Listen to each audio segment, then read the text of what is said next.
wonder what it's like to be so OP that the entire world basically bends to your will? Well, in the world of Isekai and Harem anime, it's just another day for our main characters. So today we're going to be talking about some of the best Isekai or Harem anime where the MC is OP. Isakai Ojisan.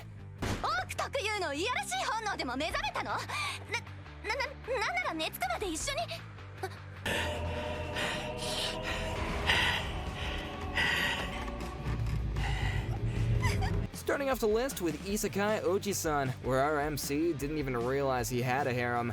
Our MC is a middle-aged dude who woke up from a coma after 17 years, and apparently he had been in an isekai world this entire time.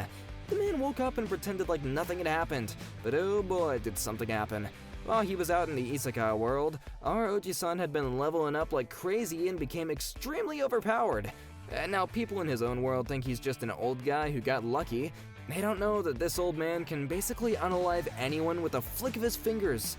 Seriously, this guy is so overpowered that he makes every other isekai protagonist look like they're playing in a hard mode. This anime is such a breath of fresh air in the world of trashy isekai because it's not repetitive at all. You won't find the usual power fantasy feel of other isekai in this one. If you like the story of this Giga Chad uncle, you need to check it out. I'm quitting heroing. お前を後悔させることは絶対にない。その後に言った言葉を覚えてるか？え？と狂気乱舞して俺にキスしていることだろう。唇でもいいし、頬でもいいぞ。なんならベッドの上でも。This anime is the epitome of screw this job, I'm going to work for your competitor. Our dude took the saying very seriously. You either die a hero or live long enough to see yourself become the villain. In I'm Quitting Heroing, Leo Demonheart, a hero who literally saved the world from the Demon King, gets fired by humanity for being too good at his job. Yes, that's right, he is extremely powerful, to the point where people don't like getting help from him. I mean, he really is too good for them. Now, Leo doesn't get the gravity of the situation and feels like humanity has betrayed him. So what does he do? Our salty Leo decides to join the demon side because why not? He shows up at the Demon Queen's castle ready to work, but here's the hilarious part. Leo is so ridiculously overpowered that even the demons, who should be all scary and evil, are like, let's just leave everything to him. Leo is the living embodiment of realizing halfway through the game that being in the opposition is a lot more badass than being the hero. Wise Man's Grandchild.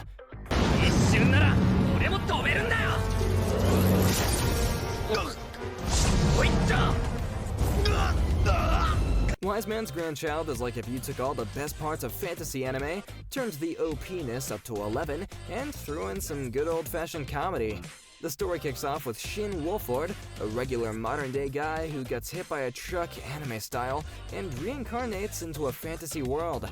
Now, you might be thinking this is just another trash isekai, but hold on, this dude doesn't just get powers, he is raised by Merlin, the strongest wizard in the world. So Shin, in a classic I was raised by an absolute legend fashion, becomes an OP powerhouse who can basically do anything with magic. He's so strong that it's almost a joke. The dude could probably vaporize enemies just by thinking about it. But he's socially awkward, so he doesn't realize how ridiculously powerful he is. So while he's out here casually saving the world, his social skills are stuck in high school freshman mode. It's a classic case of too powerful, too awkward. No game, no life. ステフも似合ってるな、そのドレス。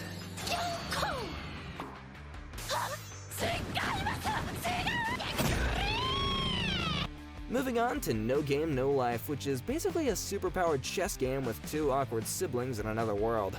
We follow siblings Sora and Shiro, two of the biggest and the most impressive nerds out there. Now these siblings are too good, and I repeat, too good at games. And you know where they get transported? A game world! An absolute heaven for them. Now everything in this world is decided by games, and guess who aces at them? The two siblings. Both Sora and Shiro are so overpowered that they start predicting moves before they even happen. It's not even one race that they have to compete with, there are countless other races, and the types of games that they have to play are also ridiculously hard. The stakes cannot be higher, but their confidence, it is just next level. Life is like a game, and if you play your cards right, then you'll win. It might be more of a metaphorical statement, but it is how No Game No Life is constructed. So if you're into games and OP protagonists, do check this one out. Sukimichi.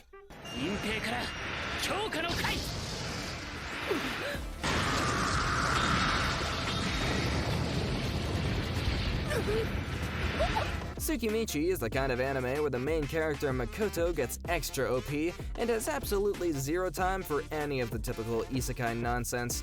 So Makoto gets isekai to another world just to end up as a nobody. The goddess of this new world takes one look at him and doesn't like what she sees. Pretty racist of her, right? So she throws him out instantly. But here's where it gets fun. Makoto's not your average weakling main character. Oh no, this guy is so overpowered that he can literally talk to monsters and turn his lack of social grace into a superpower. Yeah, he's got all sorts of magic and crazy stats, and he starts flexing all over the place. So now he's got monsters, humans, and even gods shaking in their boots, while he just chills with his new monster squad. And you know what? He's so OP that he doesn't even care about saving the world or being a hero. He's just like, I'll do what I want, and honestly, I love him for it. Cautious Hero. 異世界行きが拒否できないならこちらにも条件がある。条件ってまさか私をせめて入念な準備はさせてもらう。 Now, most of the protagonists from isekai shows are usually overconfident, right? But not in this one. The hero, Seiya, is one of the most ridiculously overpowered characters ever. He is also the most paranoid guy ever. This guy will literally spend countless days preparing himself for a fight that gets over in seconds. Seriously, who else gets reincarnated into a world and immediately thinks, I need 100 bottles of holy water before leaving the house? Yeah, Seiya's that guy. Forget saving the world with style. Seiya's got backup plans for his backup plans, just in case. And trust me, those overpowered skills aren't just for show. He uses them to make sure absolutely nothing goes wrong. His goddess, Restarte, is a total disaster. She's like Aqua from Konosuba, but with more heart and a lot more responsibility on her shoulders. Watching Seiya be the most ridiculously careful hero ever is comedy gold. If you're not laughing at his insane precautions, you are probably wondering when we get that season 2. The Misfit of Demon King Academy. 俺は蘇生の魔法、そんな魔法はあるのか？ギブアップする気になったか？誰が？リンガル。 Let's talk about the Misfit of Demon King Academy, where our MC makes everyone feel like they have never heard about the word magic. So, Anos Vuligode was the literal demon king of the world, but after being reincarnated, the world kinda forgot how badass he was, so now he's trying to prove everyone wrong. He's not just any old demon king, he is the demon king, reincarnated after a long 2,000-year nap. He walks into the Demon King Academy expecting to be treated like royalty, but nope. Instead, he's branded as a misfit because no one can even comprehend his power. I mean, this man is so ridiculously powerful that he can lift up an entire castle with his hand. Yeah, I'm talking about that scene. And his classmates, well, they seem like little ants in front of him. They can never seem to match his level of cool. So to say that this guy has a god complex would be an understatement. He's the walking embodiment of I could destroy you, but I'll just watch you try anyways. 10 out of 10, would recommend, especially if you like watching people try and fail to outshine someone who is basically a walking cheat code. Reincarnated as a sword.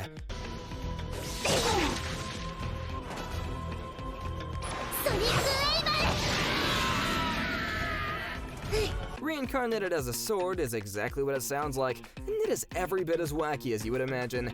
These isekai titles are getting out of hand, I swear. Now, most of you would think it's another dumb and generic isekai, but listen to me. Our main character is a regular dude who gets reincarnated into another world but as a sword. Yes, a sentient sword. So now he's stuck in a fantasy world with only one purpose. He needs to be the most OP, magical sword that ever existed. He's also paired up with Fran, an innocent cat girl who has some nice combat skills. She finds this talking, overpowered sword and, well, starts using it as her personal weapon. He gets stronger and stronger after absorbing power from the enemies he takes down. And Fran, she's the perfect partner that he could ever ask for. Both of them make an unstoppable duo. It's basically a buddy cop movie, but with a cat girl warrior and a sword that never shuts up. Trust me, it is just as ridiculous and fun as it sounds. Eminence in Shadow. I am atomic.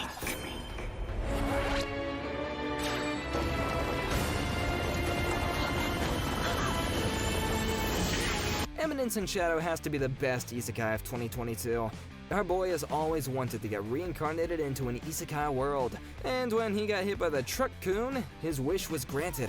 However, instead of choosing to become a hero for some grand goal, he chooses to become a puppet master who works from the shadows. This dude has big, big plans. He wants to control everything from the shadows, and yet he wants to leave an impact on everyone. It feels kinda cringy, but we absolutely love this MC. This dude literally makes up an entire backstory just to look cool in front of everyone. He also has an entire harem of girls all to himself. They practically all worship him. But what actually makes him so good? He is overpowered as hell, and that's why we pardon him for acting so cool. And the best part about this anime is not just the MC, it's the animation.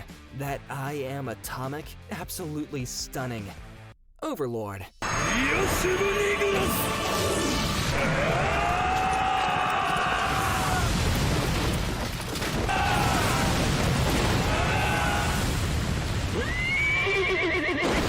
Overlord is this OG isekai anime that everyone loves to love. So we have a Mamanga who gets isekai'd into a game world where he is not some OP hero, he's an OP villain. This man had been playing this online game when he got stuck inside of it, and now on the inside of the game he finds himself as his favorite character. Yes, the one that looks like a monster with a skull for a face. And he's not alone. He's got an entire army of followers and a harem, of course, and this dude absolutely loves his new life. I mean, when people worship you like crazy and you're surrounded by beautiful women, who wouldn't love that kind of life? Soon enough, he finds out that he can control everything and everyone. He knows that he can end the entire world, but instead, he chooses to just rule it by becoming an overlord, and naturally, everyone is willing to follow him. With his OP abilities and his epic undead minions, and a whole bunch of side characters that make things even crazier, Overlord is just a non-stop power trip, and it's just awesome. And with that, we'll be wrapping up this list of the best isekai or harem anime with an OP MC. As always though, do let us know of any anime that you believe should have made it onto this list. And if you liked this video, give it a thumbs up, subscribe, and share with your friends. See you next time!